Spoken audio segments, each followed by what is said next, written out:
हाँ जी सेम है पुलिंदर।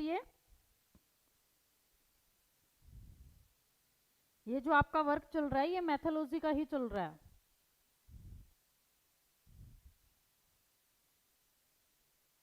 तो देखिए कल की क्लास में हमने प्रोजेक्ट विधि के बारे में बात की थी, तो इस प्रोजेक्ट विधि का एक टॉपिक है जो हमारा वो रहता था। तो प्रोजेक्ट विधि में अध्यापक की क्या भूमिका होती है, टीचर का क्या रोल होता है, उसके बारे में हम बात करेंगे। तो देखिए सबसे पहली जो बात आती है टीचर के बारे में। टीचर के बारे में सबसे पहला जो पहलू है वो क्या है कि इस विधि में अध्यापक का जो व्यवहार है वो कैसा होना चाहिए, दोस्तों जैसा होना चाहिए। मान लीजिए आप बच्चों को जो वर्क करवा रहे हो, ये नहीं है कि आपका जो व्यवहार है वो तानाशाही हो, बिल्कुल तानाशाही वाला नहीं होना चाहिए। आपको एज ए लीडर होना जरूरी है, एज ए लीडर होना तो जरूरी है, लेकिन जो आपका व्यवहार है वो दोस्तों जैसा होना जरूरी है। और आपको उनके साथ जो कार्य करना है वो एक साथी की तरह ही मिलकर करना है। आपने अपने आप को अलग महसूस नहीं करवाना बच्चे को। ठीक है, तो बच्चों के साथ फ्रेंकली होके ही आप बच्चे को प्रोजेक्ट विधि के माध्यम से शिक्षण दे पाओगे। तो पहला जो हमारा पहलू रहता है, यानी कि अध्यापक की भूमिका का जो पहला स्टेप होता है वो यही होता है कि अध्यापक का जो व्यवहार है वो फ्रेंकली होना चाहिए, दोस्तों की तरह होना चाहिए। और दूसरी जो बात आती है उसमें क्या है कि अध्यापक का व्यवहार लोकतंत्रीय होना चाहिए।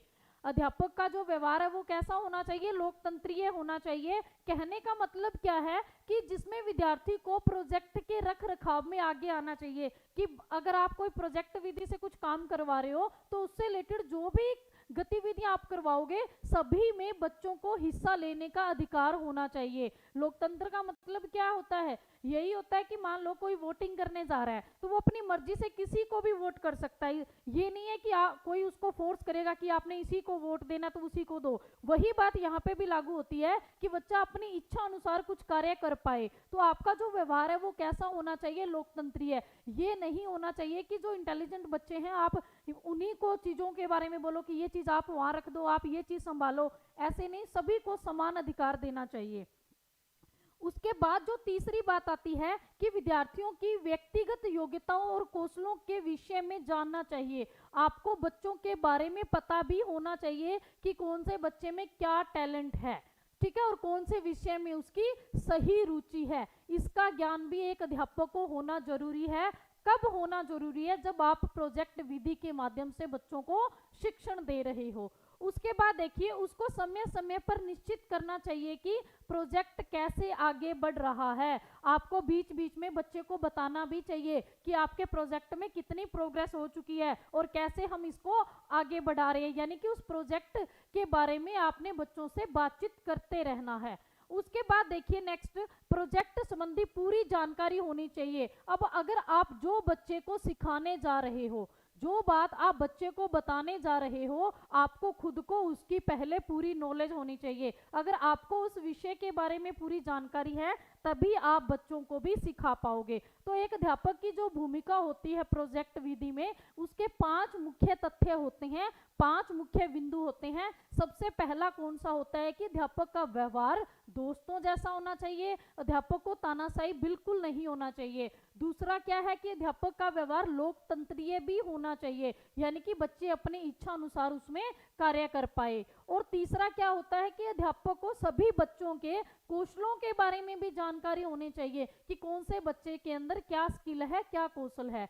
उसके बाद चौथा है कि बच्चे को समय समय पर प्रोजेक्ट के विषय में आपने उनसे बातचीत भी करते रहना है। ये नहीं है कि प्रोजेक्ट आपने शुरू कर दिया, आप आगे आगे आगे आगे चलते जा रहे हो, आपको पीछे वाली चीजों को भी दोहराते चलना है। उसके बाद प्रोजेक्ट से संबंधित पूरी जानकारी होनी भी जरूरी है। तो ये 5 मुख्य बिंदु होते हैं जो अध्यापक में होने चाहिए। आपसे क्वेश्चन कैसे भी पूछा जा सकता है कि इनमें से कौन सा अध्यापक के लिए एक मुख्य बिंदु है या इनमें से कौन सा अध्यापक के लिए एक मुख्य बिंदु नहीं है। तो आपको किसी भी तरह से क्वेश्चन पूछा जा सकता है। तो देखिए अध्यापक के लिए ये जरूरी नहीं, प्रोजेक्ट विधि कोई भी विधि हो, तो ये चीजें तो देखो अध्यापक के लिए जरूरी होती हैं। तो आपको पता होना चाहिए कि एज ए टीचर आपको किन किन चीजों को अप्लाई करना है। जब आप एज ए टीचर हो जाओगे, जब आप बच्चों को सिखाओगे, तो क्या क्या चीजें हैं जो आप में होनी जरूरी है। दिखावटीपन बिल्कुल नहीं होना चाहिए आप में, ये चीज भी आपने ध्यान रखनी है।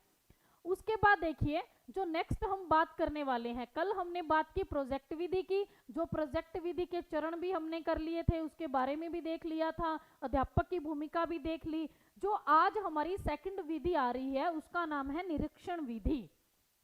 छोटे बच्चों के लिए निरीक्षण विधि की क्या वैल्यू है वो चीज देखिए। तो अब निरीक्षण विधि क्या है, अब इसमें देखिए अगर ध्यान से देखिए, इंट्रोस्पेक्शन मतलब आत्मनिरीक्षण, इसका मतलब क्या होता है, आत्मनिरीक्षण। अब बच्चे क्या करते हैं, कुछ काम करते हैं तो आत्मनिरीक्षण जरूर करते हैं। आत्मनिरीक्षण विधि में उपयुक्त परिणाम रजिस्टर किए जाएं। कल मैंने आपको बताया था कि कर्मावार जब आप रिपोर्टिंग करते हो तो जो भी प्रोजेक्ट आपने बनाया है तो आप उसके बारे में स्टेप बाय स्टेप लिखते हो। तो जब आप वो कार्य कर रहे हो, जब आप स्टेप बाय स्टेप लिख रहे हो, निरीक्षण कर रहे हो, तो उस समय ऐसा बिल्कुल नहीं होना चाहिए कि जो चीज आपको पसंद नहीं आई आप उसको लिखो ही मत, ऐसे नहीं होना चाहिए। हर एक स्टेप लिखना चाहिए। देखिए कई बार क्या होता है कि हम कोई काम करते हैं तो उसमें कुछ पॉइंट ऐसा आ जाता है जो हमें मुश्किल लगता है, हम वो पॉइंट टीचर को बताते ही नहीं है। हम सोचते हैं कि छोड़, मुझे नहीं अच्छा लगा, टीचर को नहीं बताएंगे, टीचर नहीं करवाएगा, कुछ और बता देते हैं। तो हमने निरीक्षण विधि में आपको यही बात बताई जाती है कि जब आप आत्मनिरीक्षण करते हो तो आपने हर एक टॉपिक को लिखना है। ऐसा नहीं है कि जो आपको पसंद नहीं है आपने उसको नहीं लिखना, बल्कि आपने सारा ही लिखना है। अब देखिए दो चीजें इसमें हो सकती हैं आपके उस पॉइंट को न लिखने की। पहली बात तो ये कि आपको मुश्किल लग रहा है इसलिए आप नहीं लिख रहे, और दूसरी बात ये कि आपको बताने का कौशल नहीं है, यानी कि आपके पास वर्ड्स नहीं है कि मैं इस बात को कैसे सामने लेके आऊं, कैसे टीचर को इस बारे में बताऊं। तो देखिए इंट्रोस्पेक्शन विधि में दो चीजें हो सकती हैं, लेकिन उससे भी बेहतर एक विधि और आती है जिसको हम क्या बोलते हैं, निरीक्षण विधि कहते हैं। अब निरीक्षण का मतलब क्या है कि निगरानी। आप एक टाइप से, जैसे बच्चों को आप काम करवा रहे हो, आप टीचर हो, आप नेतृत्व कर रहे हो, आप उनका निरीक्षण कर सकते हो। लेकिन अगर आत्मनिरीक्षण की आप बात करते हो, बच्चों को बोलते हो कि आप खुद इसको करो और जो भी समस्या आती है उसको नोट करो, तो वहां पे बच्चा गलती करेगा। गलती क्या करेगा, दो चीजें करेगा।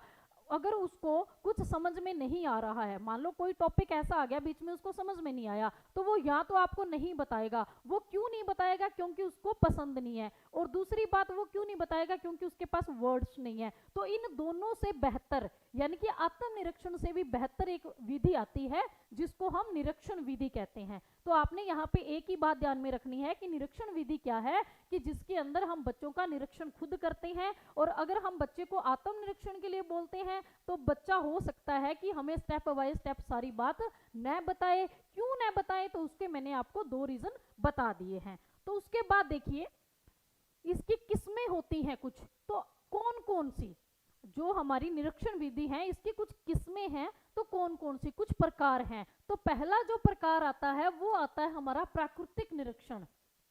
कौन सा आता है, प्राकृतिक निरीक्षण। प्राकृतिक निरीक्षण में क्या होता है कि जहां पे बच्चा खेल रहा है आप उस जगह को ऑब्जर्व कर रहे हो। प्राकृतिक निरीक्षण का मतलब क्या है कि जहां पे बच्चा एक्टिविटी कर रहा है आप उस चीज का क्या कर रहे हो, उस चीज को देख रहे हो। जैसे प्राकृतिक स्थितियां, परिवेश में देखने योग्य विषयों को देखना, देखने योग्य विषयों को देखना ही क्या है, हमारा प्राकृतिक निरीक्षण है। बस आपने सिंपली याद रखना है कि जैसे खेल के मैदान में बच्चों को देखना, ये आप क्या कर रहे हो, एक मैदान है जिसमें बच्चे खेल रहे हैं और आप उस स्थिति को देख रहे हो कि बच्चे कैसे खेल रहे हैं। मैदान में बच्चों को देखना क्या है, आप प्राकृतिक निरीक्षण कर रहे हो। समझ में आ रहा होगा सभी को। बस नाम से ही आपको इसको डिफाइन करना है, आपने हेडिंग याद रखनी है, डिफाइन अपने वर्ड्स में करना है। मैंने कल भी यही बात बोली थी आपको और आज फिर मैं वही बात आपको बोल रही हूँ कि आपने क्या करना है, आपको हेडिंग याद होनी चाहिए और डिफाइन आपने खुद ने करना है। उसके बाद देखिए जिसको ये डिफाइन करना आ गया वो बंदा कभी भी मैथोलॉजी के अंदर मार नहीं खाएगा। उसके बाद देखिए नेक्स्ट हमारा आता है नियंत्रित निरीक्षण। एक होता है नियंत्रित निरीक्षण। निरीक्षण के भी बहुत सारे टाइप होते हैं। पहला था प्राकृतिक। प्राकृतिक में क्या होता है, सिर्फ आप देख रहे हो मैदान में बच्चे खेल रहे हैं। और जो दूसरा निरीक्षण आता है वो है नियंत्रित निरीक्षण। इस नियंत्रण का क्या मतलब होता है, कंट्रोल करना। और कंट्रोल आप कैसे करते हो, बनावटी ढंग से, बनावटी ढंग से ही कंट्रोल किया जाता है। तो इसमें देखिए बनावटी ढंग से बने मामलों या स्थितियों को नियंत्रण में रखना, इसी को हम क्या बोलते हैं, नियंत्रित निरीक्षण बोलते हैं। मतलब आपको कंट्रोल करना है बच्चों को। अगर कुछ भी बच्चा गलत कर रहा है तो वहां पे हम बच्चे को स्वतंत्रता नहीं दे सकते, हम नियंत्रण करेंगे उन पे। तो जैसे पवलव के थे, स्किनर के सिद्धांत थे ना, उन्होंने क्या किया था, अपना जो भी उन्होंने सिद्धांत दिया था उसमें जिस जानवर का उसने प्रयोग किया उसके ऊपर उसने एक नियंत्रण दे दिया, उसको एक कंडीशन दे दी। ठीक है, तो आपने पवलोव और स्किनर के सिद्धांत है वो पढ़े होंगे। तो वो चीजें क्या थी, नियंत्रण में रख के उनको, उनसे ये सिद्धांत है वो करवाए गए थे। जब हम कोई भी कार्य बच्चे को नियंत्रण में रख के कोई कंडीशन दे के करते हैं तो उसको हम नियंत्रित निरीक्षण कहते हैं। तो ये है हमारा दूसरा, जिसको हम बोलते हैं नियंत्रित निरीक्षण। उसके बाद देखिए तीसरा होता है भागीदारी निरीक्षण। निरीक्षण जो विधि है उसके टाइप्स की बात कर रहे हैं हम। तो हमने पहला टाइप कर लिया, दूसरा कर लिया, अब जो हम करने वाले हैं वो तीसरा है भागीदारी निरीक्षण। इसमें क्या होता है, देखने योग्य विषयों का पूर्व अनुमान लगाकर, कि आप जैसे मान लो प्लेग्राउंड है, बच्चे खेल रहे हैं और आप बच्चों को देख रहे हो, और देखते देखते आप क्या कर रहे हो, जो चीज वो खेल रहे हैं उनके बारे में आप अनुमान लगा रहे हो, और उनमें से देखिए, उनमें से निरीक्षणकर्ता के साथ मिलना। जैसे मान लो एक रेफरी है जो बच्चों को कुछ गेम करवा रहा है और आप क्या कर रहे हो, उनके साथ मिलकर बच्चों को देख रहे हो, तो उसको बोलते हैं भागीदारी। भागीदारी का मतलब क्या है, भाग लेना। तो आप उन बच्चे जब खेल रहे हैं और जो उनको ऑब्जर्व कर रहा है आप उसके साथ भागीदारी दे रहे हो, उसी को हम क्या बोलते हैं, भागीदारी निरीक्षण बोलते हैं। ठीक है, मतलब आपको कुछ नहीं कहा किसी ने, लेकिन आप फिर भी अपनी भागीदारी दे रहे हो। बच्चा ये नहीं कर रहा, बच्चा यहाँ से ये खेल रहा है, आप अपने पॉइंट ऑफ व्यू दे रहे हो, तो उस चीज को हम क्या बोलेंगे, भागीदारी निरीक्षण बोलेंगे।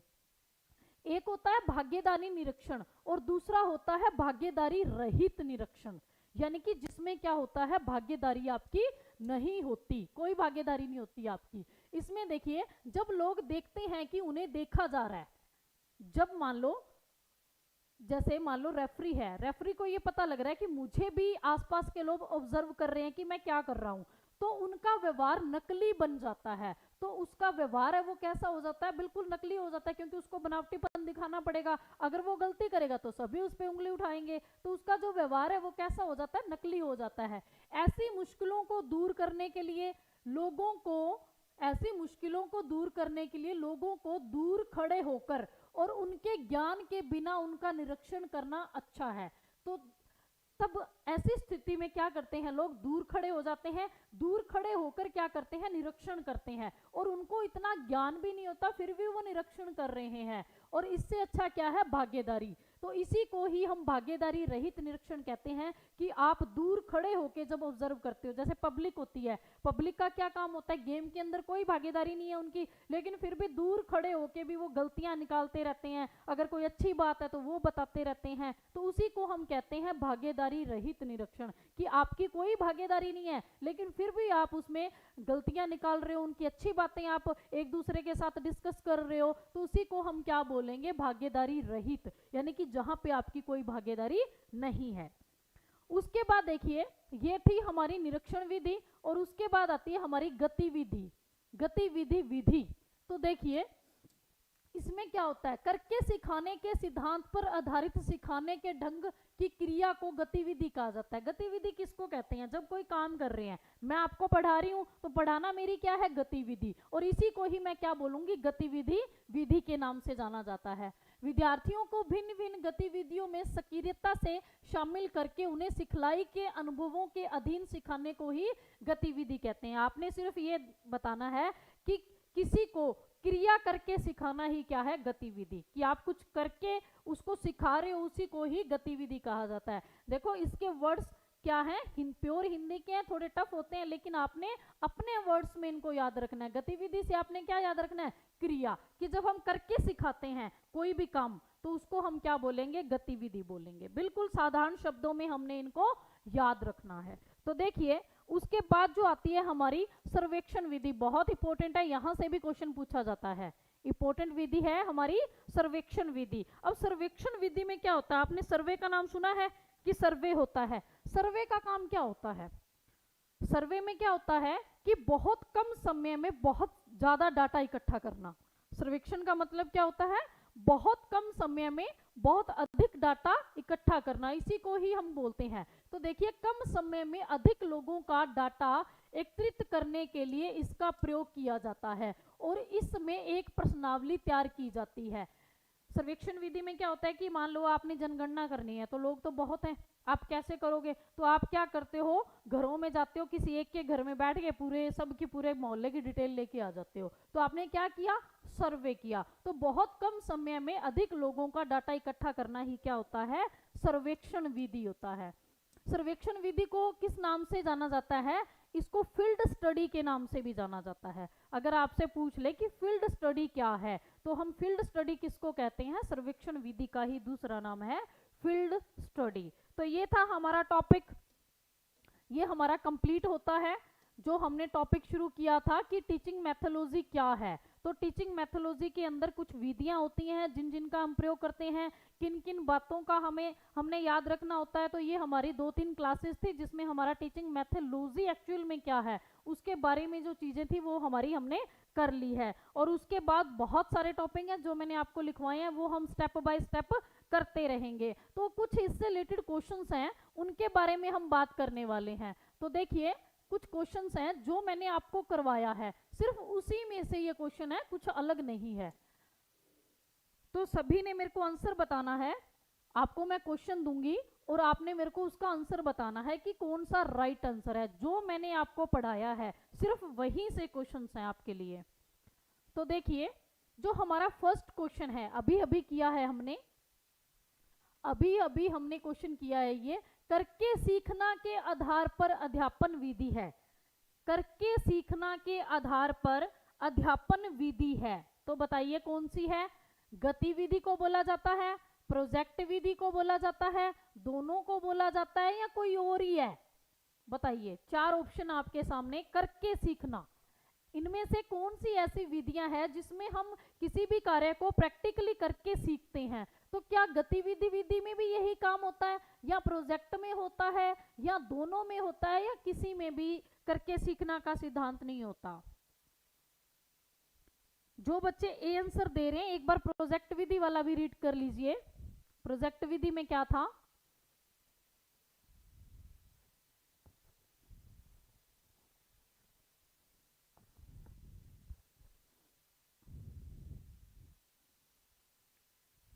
करके सीखना के आधार पे अध्यापन विधि बतानी है आपने मेरे को, कौन सी है? गतिविधि, प्रोजेक्ट, दोनों, या कोई नहीं? सभी बच्चे ए आंसर दे रहे हैं। पूनम रानी ने सी दिया है।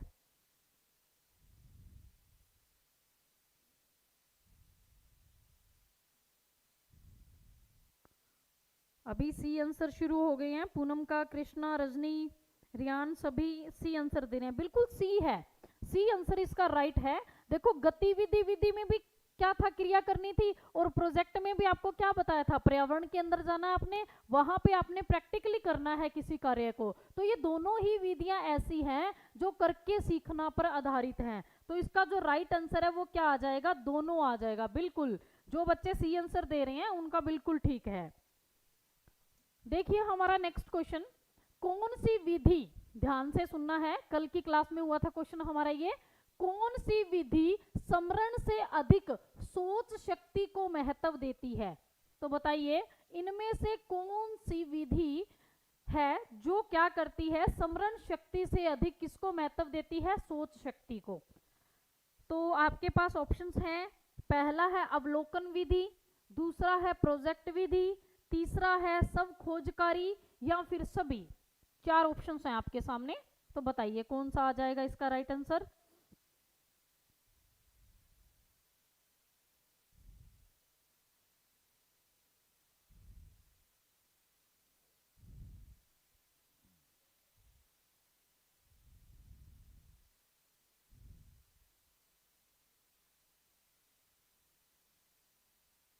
नीलम, सी आंसर।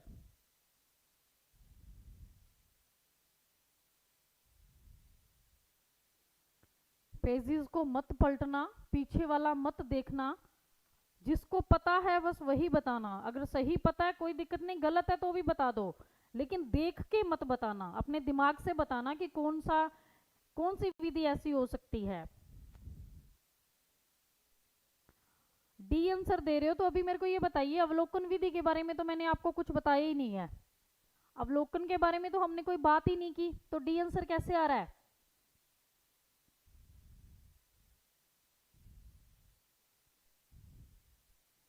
जिसके बारे में हमने बात की है आपने सिर्फ उसी से रिलेटेड ही बताना है मेरे को। प्रोजेक्ट विधि, राइट आंसर क्या आ जाएगा इसका? प्रोजेक्ट विधि। जब बात ही हमने कल प्रोजेक्ट विधि की थी, तो प्रोजेक्ट विधि ही कैसी है? जिसके अंदर स्मरण शक्ति से अधिक सोच शक्ति को महत्व दिया जाता है। तो इसका बी आंसर है वो राइट आंसर आ जाएगा। अगला देखिए, नेक्स्ट क्वेश्चन है प्रोजेक्ट विधि में अध्यापक। अब प्रोजेक्ट विधि जो है इसमें अध्यापक का क्या कार्य है? अध्यापक का कार्य बताइए। एक समस्या पैदा करनी होती है अध्यापक को, कल की क्लास में पढ़ा था हमने। अध्यापक का काम क्या होता है? एक समस्या पैदा करनी, या बच्चों को हल ढूंढने के लिए तैयार करना, या दोनों, या कोई नहीं। प्रोजेक्ट विधि में अध्यापक का क्या कार्य होता है? क्या बच्चों के सामने समस्या पैदा करता है, या बच्चों को हल ढूंढने के लिए तैयार करता है, या दोनों ही कार्य करता है, या कोई नहीं करता?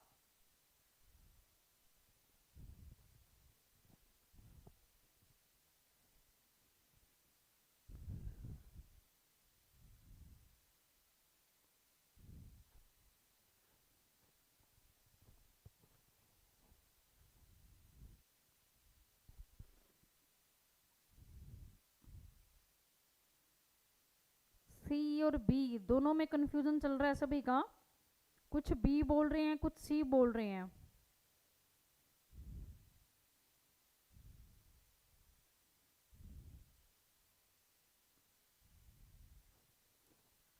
लगभग का सी आ रहा है, बिल्कुल सी आंसर ही राइट है।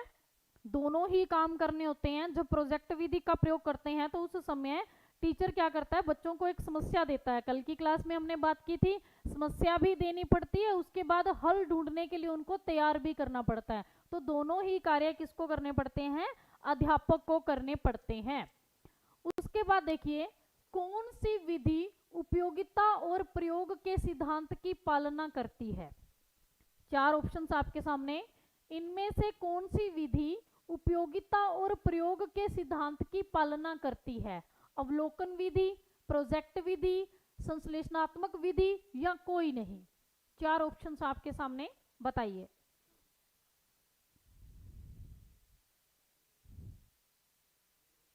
सबको पता होगा हम कौन सी विधि की बात कर रहे हैं, वही आएगा इसका आंसर। तो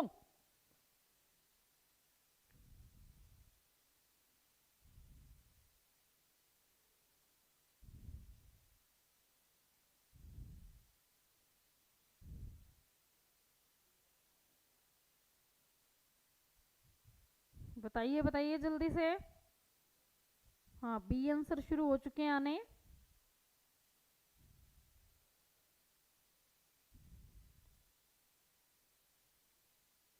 बिल्कुल नीतू, अभी रेडी कर रहे हैं आपके लिए नोट्स, आपको नोट्स प्रोवाइड करवा देंगे।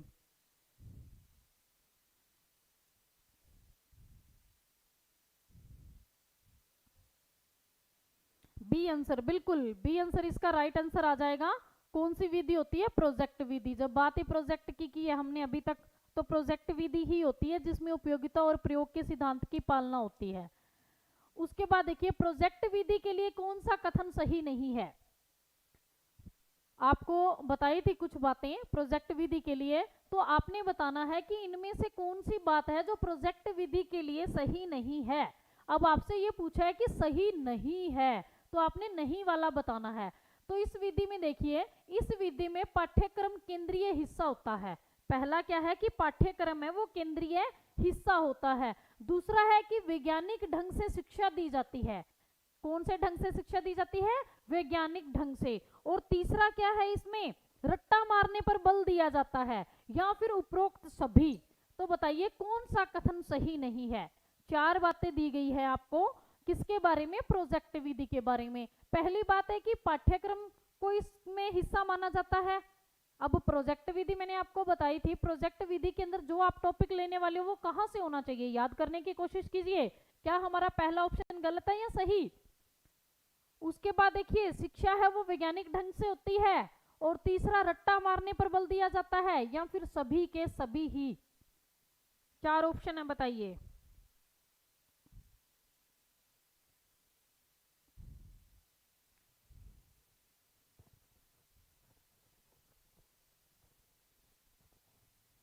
बिल्कुल सभी का सी आंसर आ रहा है, बिल्कुल सही है आपका आंसर। रट्टा मारने पर बल दिया जाता है, ये गलत बात है। प्रोजेक्ट विधि में कभी भी रट्टा मारने पर बल नहीं दिया जाता, स्टेप बाय स्टेप आपको सिखाया जाता है, क्योंकि जब बात ही प्रैक्टिकल की है तो प्रैक्टिकल में रट्टा मारने की क्या जरूरत है, आप करके सीखोगे। तो करके सीखने पर आधारित है ये, रट्टा पे बिल्कुल नहीं है। तो सभी का राइट आंसर है सी आंसर।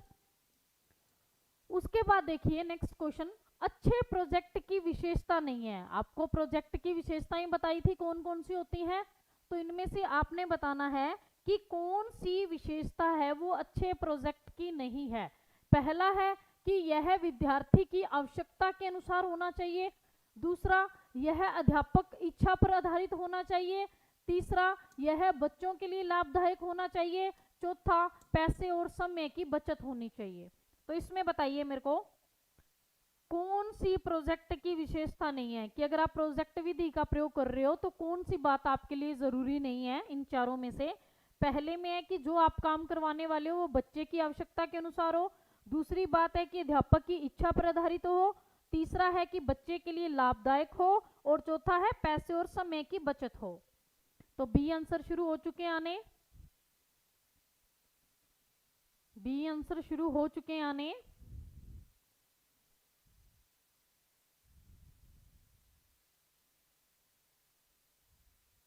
बिल्कुल राइट आंसर आपका सेकंड, यह अध्यापक इच्छा पर आधारित होना चाहिए। ये बात बिल्कुल गलत है, यह अध्यापक की इच्छा पर नहीं बल्कि बच्चों की आवश्यकता के अनुसार होना चाहिए। तो अध्यापक की इच्छा का इसमें कोई रोल नहीं होता। तो हमारा जो सेकंड आंसर है वो बिल्कुल राइट आंसर है। नेक्स्ट देखिए, सर्वेक्षण विधि का प्रयोग होता है, अभी अभी किया है हमने थोड़ी देर पहले।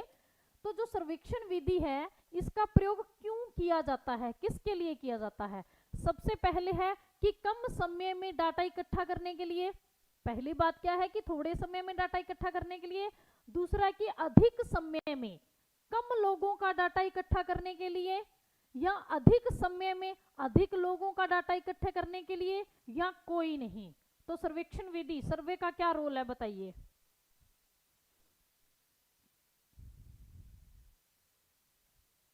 ए आंसर, सभी के ए आंसर आ रहे हैं लगभग, क्योंकि हमने अभी अभी पढ़ी है ये तो सभी के माइंड में सेट ही होगी।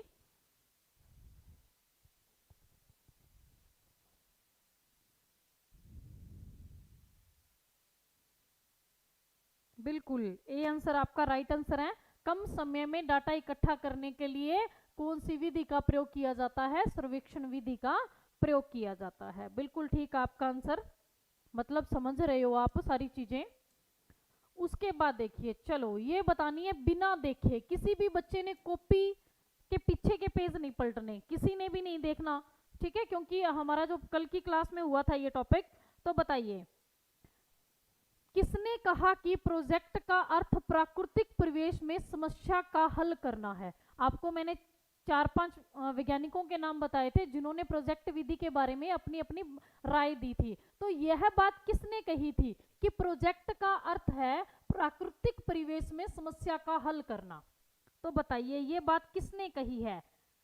स्टीवेंसन ने कही थी, किलपैट्रिक ने कही थी, जॉन ड्यूई ने कही थी, या बिलार्ट ने कही थी?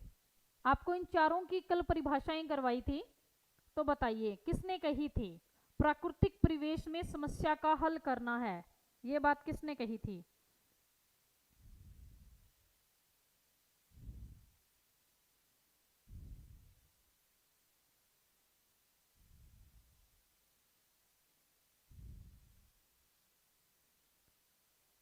सी आंसर आ रहे हैं सभी के, थोड़ा सा ध्यान से याद करने की कोशिश कीजिए जो सी आंसर दे रहे हैं।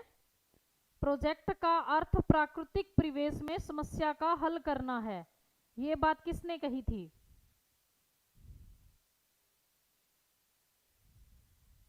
बिल्कुल, किलपैट्रिक ने कही थी ये बात। ठीक है, परिभाषाएं याद कर लीजिए आप लोग।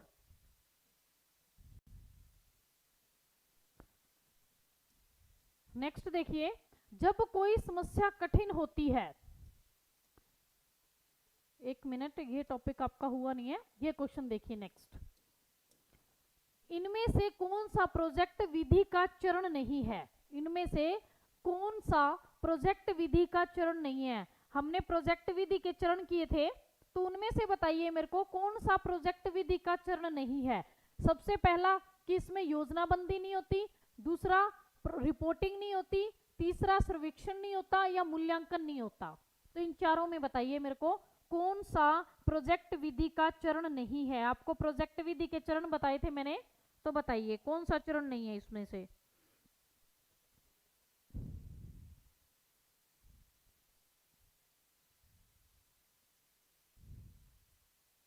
योजनाबंदी, रिपोर्टिंग, सर्वेक्षण या मूल्यांकन?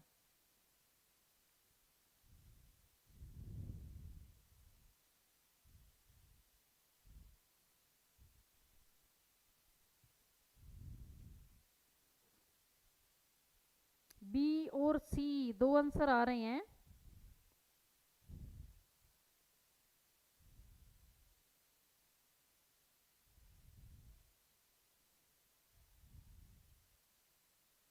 नहीं है पूछा आपसे, है नहीं पूछा, नहीं है। सर्वेक्षण नहीं है, क्योंकि सर्वेक्षण एक अलग विधि है, ये चरण नहीं है बल्कि विधि है। तो प्रोजेक्ट विधि में किसका प्रयोग नहीं होता? सर्वेक्षण का, क्योंकि सर्वेक्षण इसका चरण नहीं बल्कि एक अलग से विधि है। तो इसका आंसर क्या आ जाएगा? सी आंसर इसका आ जाएगा, राइट आंसर सर्वेक्षण।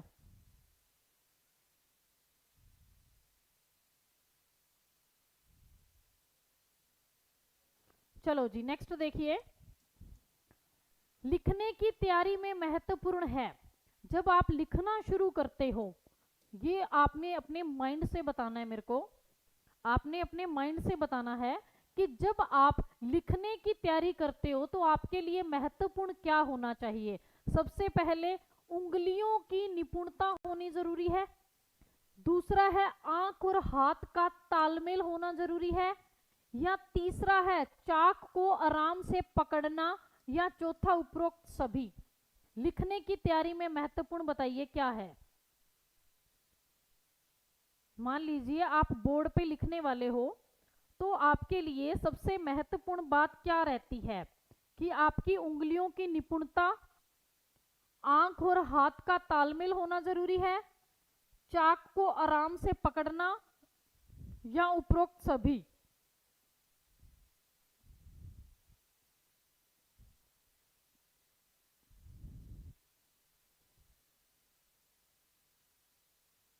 डी, सभी का डी आंसर आ रहा है, बिल्कुल डी आंसर इसका राइट आंसर है।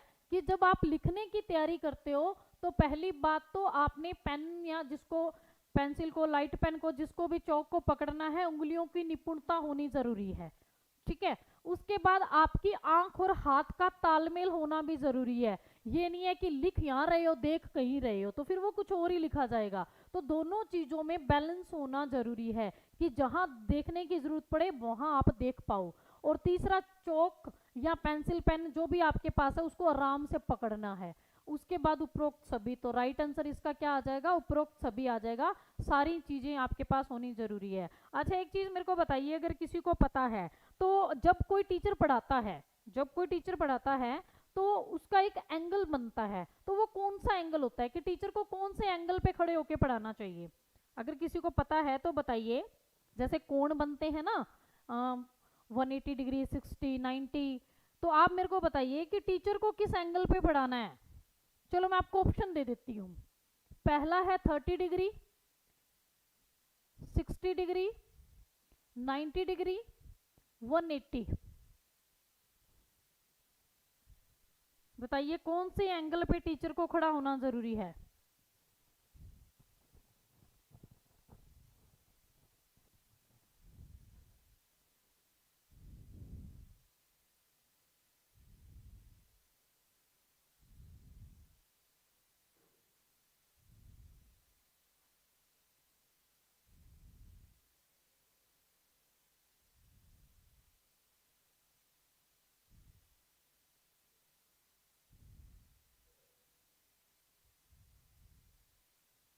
बिल्कुल 90 डिग्री सही आंसर है।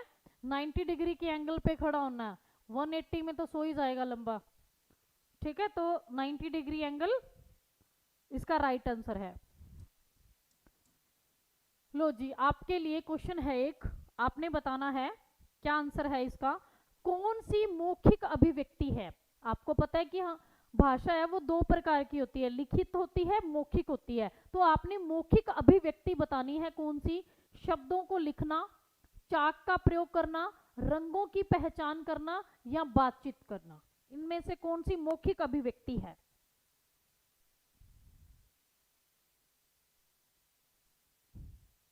जल्दी बताइए, मौखिक अभिव्यक्ति कौन सी है। शब्द लिखना, चाक का प्रयोग करना, रंगों की पहचान या बातचीत। डी आंसर है सभी के, डी आंसर बिल्कुल ठीक है। बातचीत क्या होती है, मौखिक अभिव्यक्ति होती है। मौखिक अभिव्यक्ति कौन सी होती है, बातचीत। लो जी, एक और क्वेश्चन आपके लिए, लास्ट क्वेश्चन आज की क्लास का। तो बताइए, आयु समूह है 2 से 4। अब आयु देख लो बच्चों की कितनी दी है हमें, 2 से 4 वर्ष के लिए बच्चों को कहानी सुनाने का समय कितना होना चाहिए। एक 2 से 4 साल की उम्र का बच्चा है और आप उसको कहानी सुना रहे हो, तो कहानी सुनाने का जो समय है वो कितना होना चाहिए। 2 से 4 मिनट का होना चाहिए, 10 से 20 मिनट का होना चाहिए, 5 से 10 मिनट या 30 मिनट का होना चाहिए। आयु देख लेना पहले ध्यान से, 2 से 4 साल का बच्चा है, 2 का, 2.5 का, 3 का, कितने का भी हो सकता है, 2 से 4 साल के बीच का है। तो इसमें बताइए, अगर आप बच्चे को कहानी सुनाने वाले हो तो आपकी कहानी का जो समय है वो कितना होना चाहिए। 2 से 4 मिनट, 10 से 20 मिनट, 5 से 10 मिनट या 30 मिनट।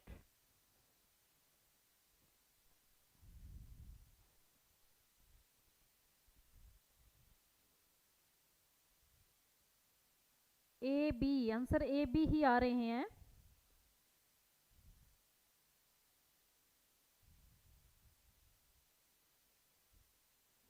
5 से 10 मिनट, 5 से 10 मिनट का समय होता है 2 से 4 साल के बच्चों के लिए।